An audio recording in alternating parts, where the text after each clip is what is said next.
لله الحمد لله حق الحمد لله على جميع الورى فالحمد لله رمضان رمضان رمضان يا حبيب.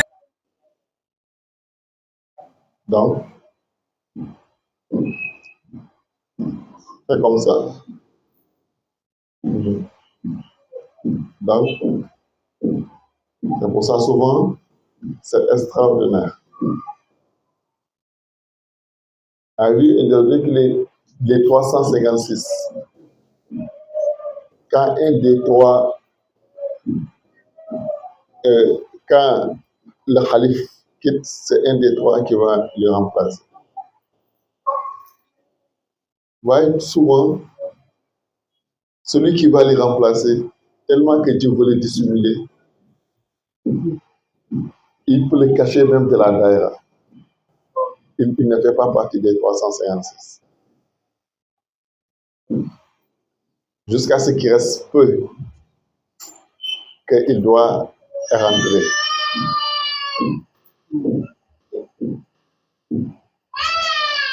Dieu enlève un des 300 et lui met là-bas.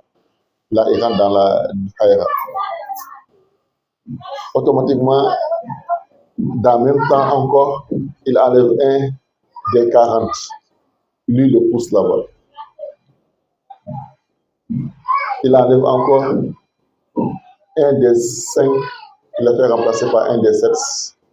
Et c'est lui, comme il est dans le sac. Il enlève encore, il tue un des 3 et il lui place. Mais il vient.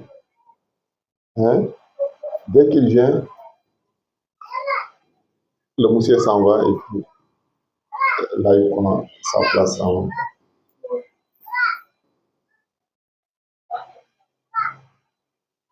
De manière, c'est une manière de le protéger.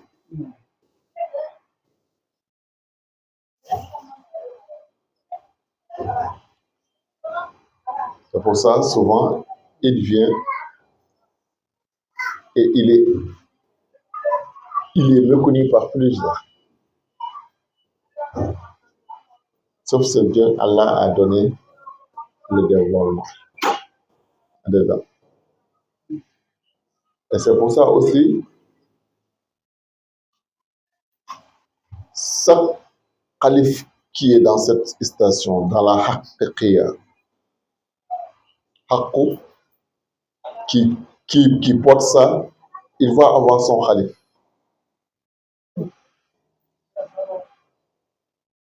Qui est la khalqiyya.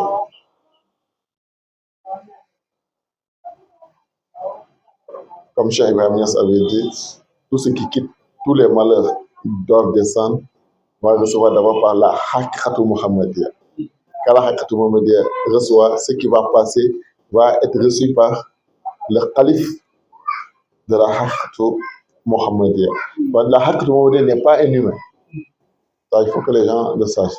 Celui qui reçoit d'abord, lui c'est pas un humain. Maintenant, son calife maintenant,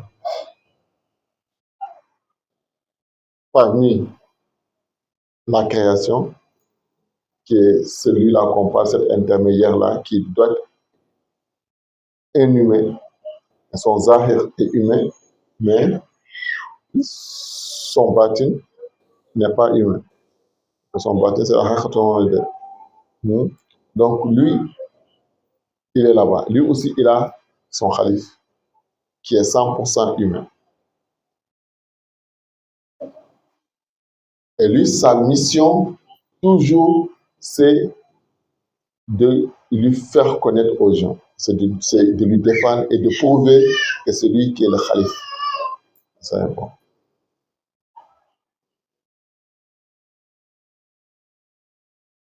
Et tant que lui, il est là, ce calife khalqiyya, en dehors du calife al-haqiyya,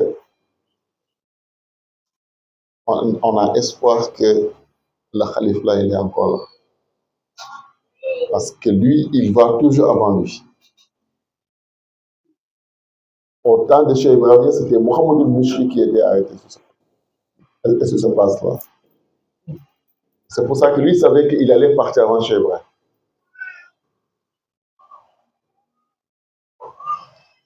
Au temps de Cheikh Ahmed Tidiane, c'est Ali Harazim Barada.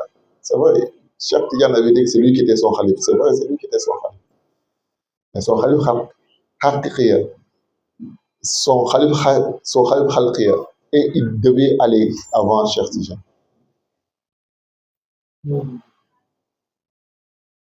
C'est pour ça qu'il est parti avant Cheikh Seydi Ahmed Tidiane.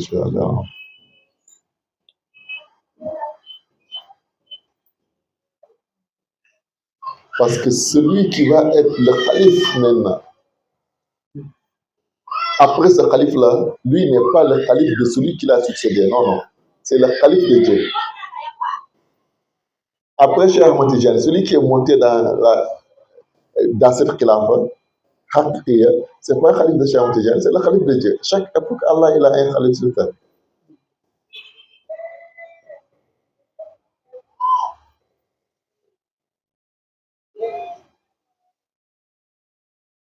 Est-ce que vous me comprenez?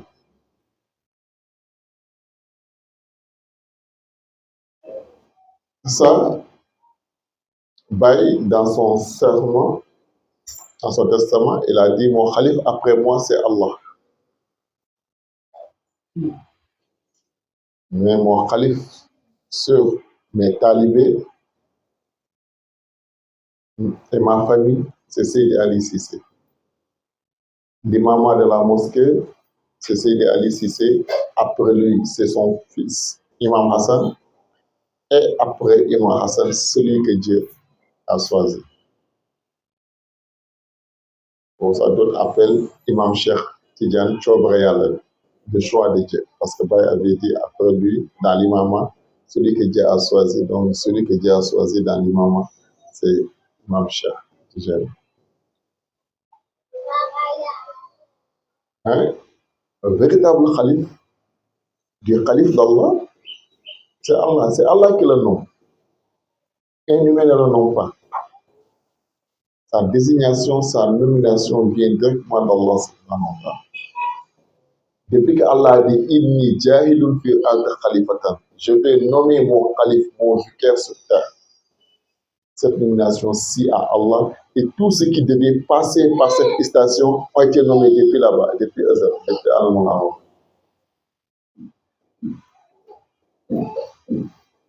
Donc, si le moment arrive que la personne doit intégrer et se positionner, Allah fait, vient de nulle part. Le bâtiment ressemble beaucoup aux Zahir. Souvent, tu vas voir nos chefs d'État ici, souvent, le monsieur vient de nulle part, que personne ne le connaissait.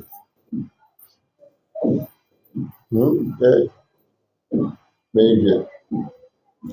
Je suis sûr et certain, le bien est célèbre. Le Ibrahim Traoré, aujourd'hui, au Burkina, je sais que 5 ans avant, ou bien 10 ans avant, si tu disais Ibrahim Traoré, on va dire, mais qui est Ibrahim Traoré? Il y a des opposants qui étaient là-bas pendant 20 ans, 30 ans, 40 ans, qui espéraient, qui avaient le parti politique, qui se disaient que c'est eux qui allaient prendre le pouvoir. Et celui qui n'a même pas de parti politique et qui était nulle part, celui que Dieu avait choisi, il est venu, il est resté. Au Sénégal, même chose. Bachir Diomaye Faye. Beaucoup, même c'est moi qui est présent, les gens demandent qui est Diomaye? Il est comment? Il est clair ou bien non? Moi-même, j'en fais partie. Moi, on dit que c'est lui qui a été élu président. Même au moins des élections, on votait, même je ne cherchais pas à savoir qui est Diomaye. Celui que Sonko a choisi pour les remplacer, je n'ai même pas choisi. Je n'ai même pas cherché à savoir si. Moi, on dit que c'est lui qui est le président maintenant, c'est là que je demande, il est comment? Est-ce que je peux avoir sa photo? Est-ce que je peux? Et ça a été fait parce que c'est lui que Dieu avait choisi.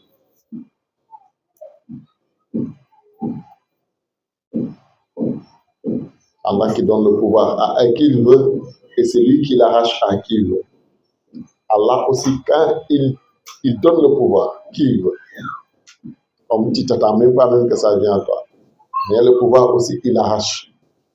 Mais ça, c'est dans le Zahir. Toute personne que tu vois, il est élu dans le Zahir, est président, qui est nommé consort. Il sera déchu un jour. Et malgré lui, ça ne sera pas de ses propres grés. C'est parce qu'il n'a plus de choix. Il va laisser. Même s'il dit je démissionne, même c'est parce qu'il n'a pas de choix à démissionner. Yes. Mais être élu de Dieu, ça c'est éternel. Allah ne déçoit jamais ses élus. Une fois que tu es élu de Dieu, c'est fini. C'est pour ça, les autres disent, tu peux entendre ancien président, ancien ministre, ancien député, mais ancien imam, ancien chef, ancien homme de Dieu, tu ne vas jamais entendre ça. Non. Ça ne va pas, ça n'existe pas. Je veux dire que même quand ils quittent ici, même ce monde, c'est là que Allah les fait paraître encore, se manifeste en eux encore plus. Maulana Cheikh Ibrahim Niasse, depuis qu'il n'est plus là, aujourd'hui les gens pensent que c'est aujourd'hui qu'il est plus présent. Cheikh Hamahullah, quand il parle de lui, il est plus connu que des personnes qui vivent encore au Mali. Cheikh Ibrahim Niasse, c'est comme ça à travers le monde. Nous, Cheikh Tidiane Chérif, c'est comme ça. Seydina Omar, Abdul Khadir Jailani, Abdul Yazid al-Bastami, Mansour Halaj, tous ces saints d'Allah subhanahu wa ta'ala, c'est comme il vit encore. Et c'est vrai qu'il vit encore. Il vit dans nos esprits, il vit en Dieu, parce qu'ils sont des élus de Dieu. Ils ont donné leur vie à Dieu et ils ont été élus par Allah, donc leur vie est éternelle. Maintenant, ceux qui sont été élus pour le monde, le monde est éphémère, c'est pour un temps. Tous les jours, on voit le fils, le petit-fils, on dit que lui là, c'est... Mais c'est rare d'aller jusqu'à on te dit, lui là, c'est un petit-fils de tel ancien président, ou bien tel ancien ministre, ou bien de tel ancien gouverneur. C'est son petit-fils qui est là, ou bien c'est son fils qui est là, ou bien c'est son frère qui est là. C'est rare de voir ça. Cheikh Ahmed Tijani, jusqu'à aujourd'hui, partout son petit-fils est, on voit de lui là, c'est un petit-fils de Cheikh Ahmed Tijani.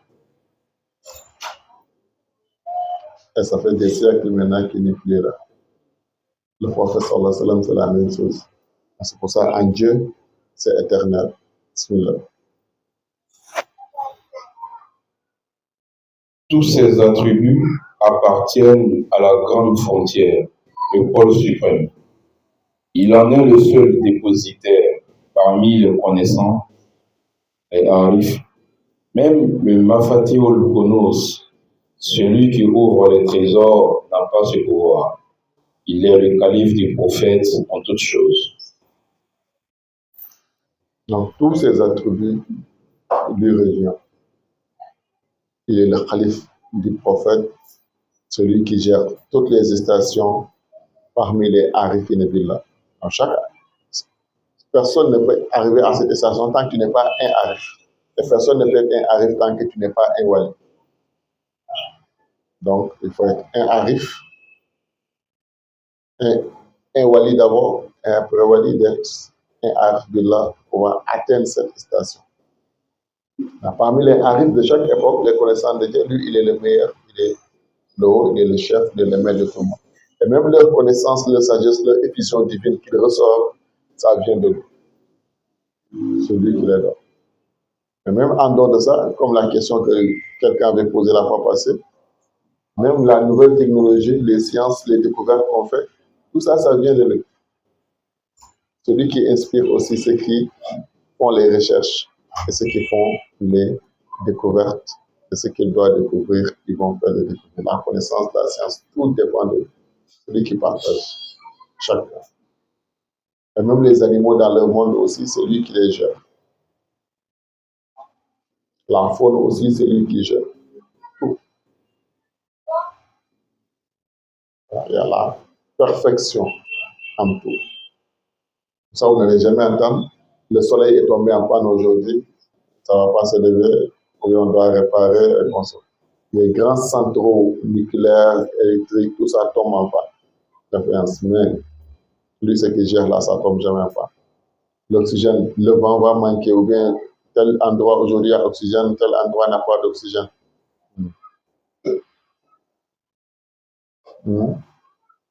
Donc, c'est comme ça. Il gère tout dans la perfection. Et c'est un être humain, c'est tout. Il est comme toi et moi. Il mange, il dort, il cause, il rit. Souvent il est riche, souvent il est pauvre. Souvent on vient l'insulter, il demande pardon. Or que tous les âmes sont entre ses mains. Hein? C'est celui-là qui est ce Barzakh al-Azam, cet ism, Mashallah, qui est l'intermédiaire entre Allah et la création. qu'Allah nous aide à le connaître, savoir qui il est réellement. Et ça, on ne peut connaître ça que si on connaît la différence entre la Ahadiyya et la Wahidiyya.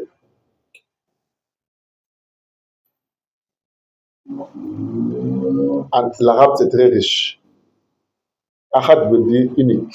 Wahid aussi veut dire unique, mais pas même unicité. Quand même, hein.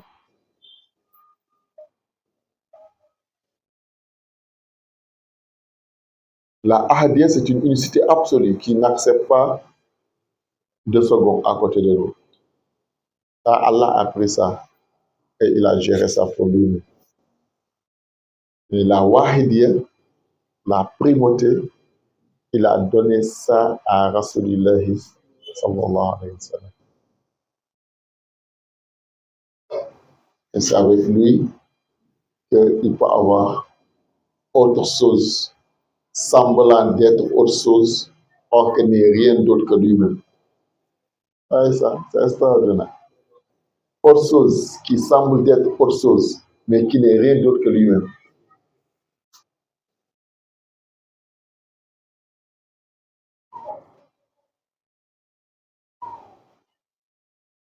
Un océan qui fait sortir des gouttes d'eau. Les gouttes d'eau, c'est comme ce sont des gouttes d'eau, mais or qu'ils ne sont rien d'autre que l'océan.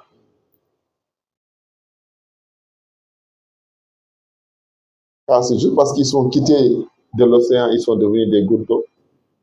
Mais gouttes d'eau n'existent pas.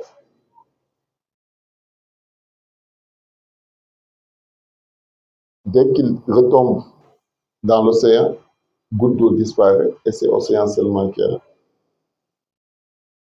Ça, c'est lui. Allah nous aide à l'aimer, à le connaître et à travailler pour lui. Il a essayé de vos jours. Sayyidina Muhammad sallallahu alayhi wa sallam. Celui-là, il est là chaque moment. Si Dieu t'a aidé à le connaître, là, Dieu t'a donné les plus grandes grâces et les plus grandes faveurs qu'il peut donner. Et surtout s'il t'a compté parmi ses compagnons, parmi ses alliés. Le compagnonnage ne se fait qu'avec les vivants. Ça, quelqu'un avait dit à Maulana Cheikh Ibrahim. Là, je pense qu'il n'y a pas de question. Non, pas de question. Il n'y a pas de question. On avait demandé à Maulana Cheikh Ibrahim. C'est vrai, hier, il y avait ta deuxième question là, ou bien? Là, oui, il y avait la deuxième question. On a répondu ça ou bien? Non. On n'a pas répondu. D'accord, donc pour rebondir à ça, on va laisser le tic de Bagnès là, ou bien? D'accord.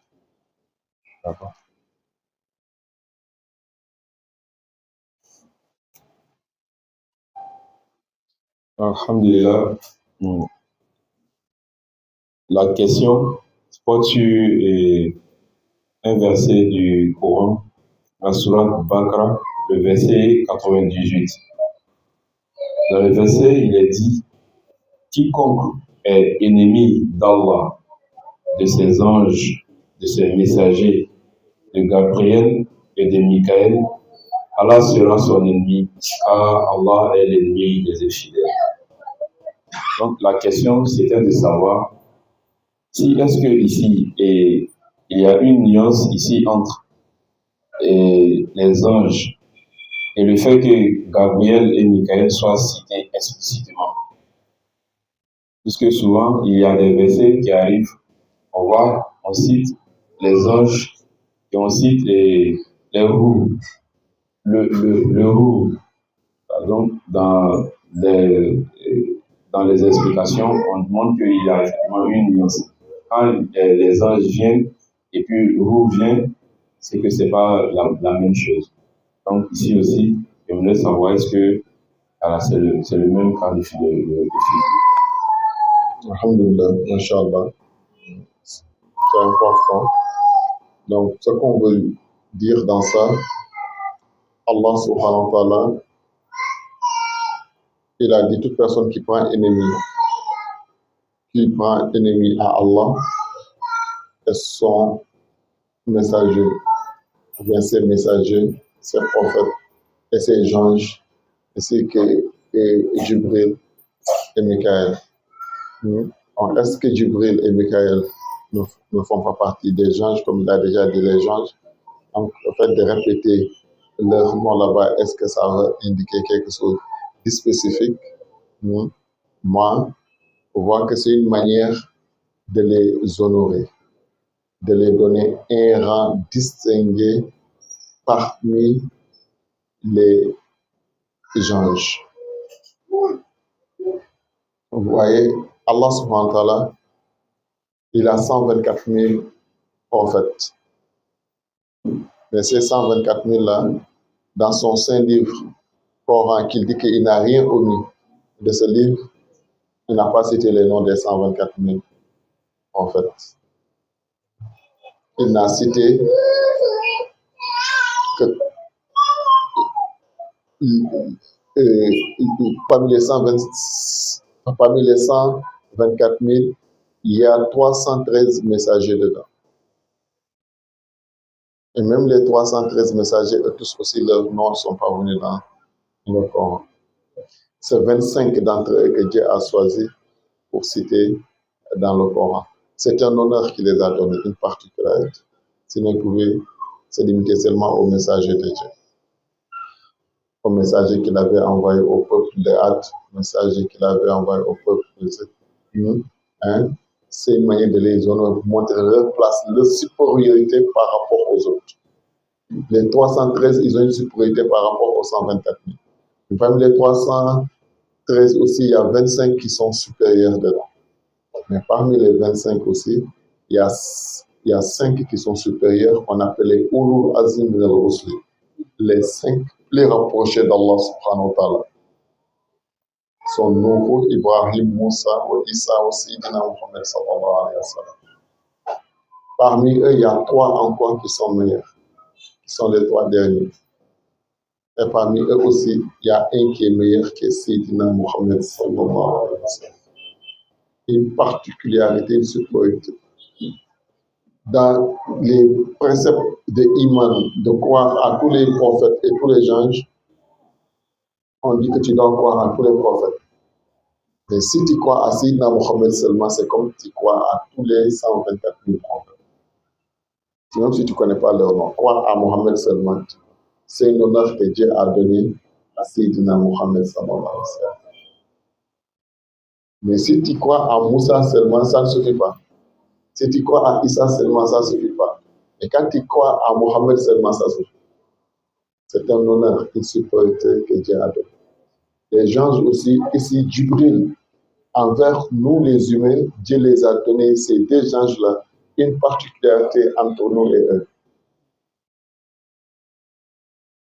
Jibril, c'est lui qui prend les messages d'Allah pour transmettre ça au prophète, et le prophète nous transmet. Donc, c'est notre messager, c'est notre interlocuteur entre nous et Allah et le messager d'Allah subhanahu wa ta'ala. Donc, il est directement lié à nous, car le message est destiné à qui? À nous. Le message qu'il porte, c'est nous. Michael aussi. Le risque que nous recevons tous les jours, notre gagne-pain, notre vie, notre espace, tout, c'est lui, entre lui, c'est lui qu'Allah subhanahu wa ta'ala a mis.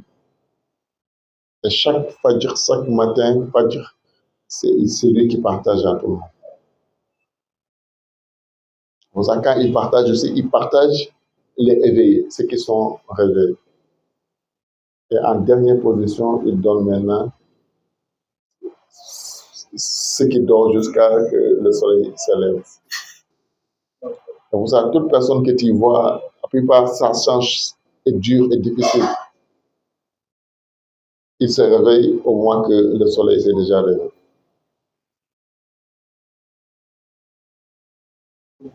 Et il est plus riche aujourd'hui au monde. Il faut regarder le chronogramme. Ils sont ceux qui se réveillent le plus tôt que tout le monde. Va en Europe, va aux États-Unis.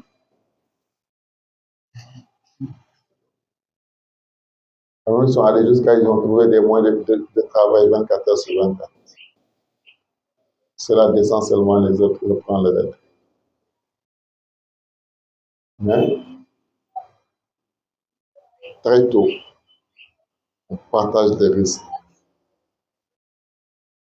C'est pour ça qu'il y a des saints qui savent, qui disent que et tout, ne pas dormir au moins que le soleil se lève. À pas dire qu'il faut te lever. Et rester jusqu'à le soleil se lève. Si tu vas te recoucher, tu vas te recoucher. Abdullah disait même si tu, en ce temps-là, entre sous la prière de sous, et là où le soleil va se lever, le zénith, il dit même si c'est pour te faire un combat de boxe, te frapper pour ne pas dormir jusqu'à le soleil se lève, il dit ça vaut le coup. Si tu savais le bénéfice que tu gagnes dedans, il dit ça vaut le coup. De faire boxe, de se frapper jusqu'à le soleil se lève, après, si tu vas te coucher, tu vas aller te coucher. Donc ça ne fait pas partie du DAS, mais c'est un secret qu'on peut donner surtout à la jeunesse et tous ceux qui cherchent le risque et tous ceux qui cherchent la connaissance. La connaissance aussi fait partie des risques. Tous ceux qui dorment aussi et qui apprennent, qui vont avoir à l'école, mais à chaque fois, ils se réveillent au moins que le soleil s'est déjà couché. Le mois-là devient très dur. À cette heure même, à 5 heures du matin, 4 heures, 5 heures, quand tu apprends même, tu mémorises plus facilement même que si tu lisais la journée ou bien la nuit. Nous, c'est des heures où Allah ouvre la mémoire. Allah donne la bonne compréhension. Donc, c'est une spécificité seulement que Dieu les a donné en les citant dedans. Inch'Allah, pour les honorer, moi, c'est ma compréhension. Cela. Voilà, alhamdulillah.